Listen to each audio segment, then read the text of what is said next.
Наталья Ермишкина өчен бүген гадәти көн түгел, хуҗабикә кунакларны каршы алырга әзерләнә. Авария хәлендәге трактан гражданнарны күчерү программасы нигезендә фатирлы булучы 16 гаиләнең берсе Ермишкиннар. Раньше жили, конечно, не в таких условиях. Элек без әйбәт шартларда яшәмәдек. Су ага, розеткалар янып чыга иде, йортыбыз авария хәлендә иде. Хәзер без бу фатирыбызга шатланабыз. Биредә зур иркен, иреме балаларыма барыбызга да ошый. Иркен барысы да яңа. Без бик шат. Квартира, детям нравится. Шатланмаслыкта түгел, 62 квадрат метрлы 2 бүлмәле фатирда иркен якты жылы. Өй җиһазлар алып куйганнар. Яшәү өчен бөтен шартлар тудырылган. Бүгеннән үк күченеп яши башларга була. Чиратка баскач та фатирны озак көтмәгән Ермишкиннар. Гаиләдә олылар белән бер рәттән балалар да сөенә.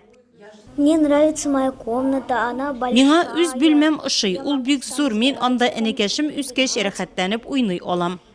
Когда он подрастет.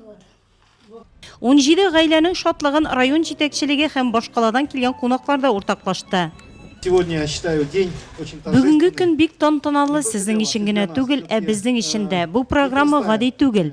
Гражданнарны авария хәлендәге трактан күчерү программасы бик кирәкле. Күрсәткечләребез күз алдында. Бөтен көч белән бергәләп төзелде ул. Стоит и сообща всеми силами. В последнее время порядка 30 программ.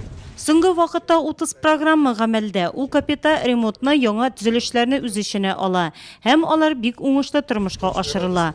Бу программа нигезендә йортларның төзелүе куанычлы әлбәттә. Нурлатта тагын 2 йорт төзелеп бетү алдында.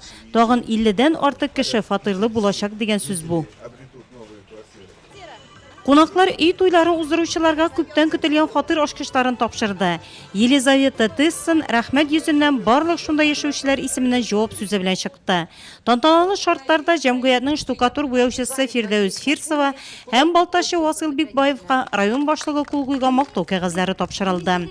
Красноармейская урамындагы 67нче ай йортны авария хәлендәге трактан гражданнарны күчерү программасы нигезендә перспектива җәмгыяте төзегән.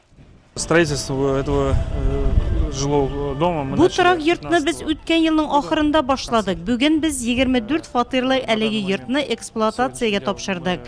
Авария хәлендәге трактан гражданнарны күчерү программасы дәвам итә. Безнең бу программа буенча тагын 2 йорт төзисебез бар. 2 дома. Символик төстә алт асманы кисеп, кунаклар йорт эченә үтә. Ермишкиннар фатирын караганнан соң кунаклар хуҗаларга бүләкләр тапшыра, теләкләрне җиткерә. Соңрак кунаклар Лукойл ЭПО сервис җәмгыяте цехларында булып, производство белән танышты.